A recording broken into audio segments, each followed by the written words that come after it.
Ito guys, tingnan nyo. Dito kami dumadaan guys pag naglalakad kami. Yan. Ang bilis ni asawa oh. Parang wala lang kasama. Hey!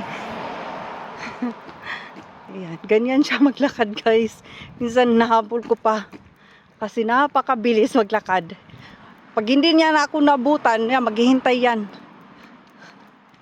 Eh, ganun talaga.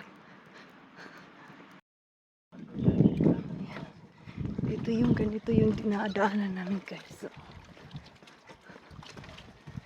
ayan si Happy. Kami naglalakad dito guys. Hindi na kami ng jacket kahit malamig kasi mainit na pag naglalakad. Ito naman guys, yung madadaanan namin dito yung training area ng mga aso. Yan. Yan. Ang laki ng aso guys. So, dito naglalaro yung mga aso. Ewan ko kung parang may bayad yata dito eh. Napakasikip. Ayan, masikip yung daan.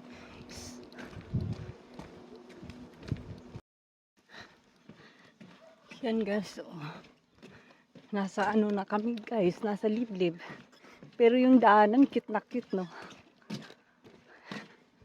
Hindi pa rin mapuputikan kasi may ano sila eh, may ginawa talaga silang daan. Sahig to guys eh.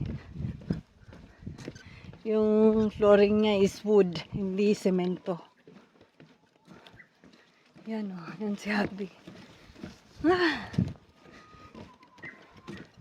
Mainit ngayon guys, buti na lang medyo ano, kasi halos araw-araw umuulan eh. Kaya mas maganda na mainit yun. Ito yung paligid namin. Paligid ng nag-aanohan namin. Abutan kami ng ano guys eh, mga 45 minutes siguro sa paglalakad. Hello! Mauna ka na dun. Ay guys, gihangat na yun. Ni-relax kami kadali kay hapik na. Isa lang kautungan. Sabot sa taas ani guys. Diri ang taas oh. Pag sa ibaba na guys, mauna ang simbahan. Napay 15 minutes. Pila? Wala, uy, 15 minutes. 45 na.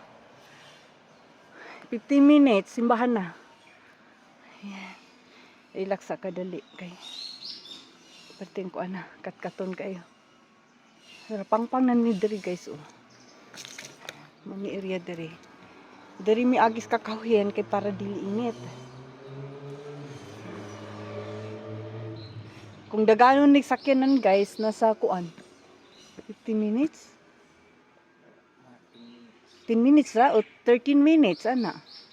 Duura unta ko na sakyanan.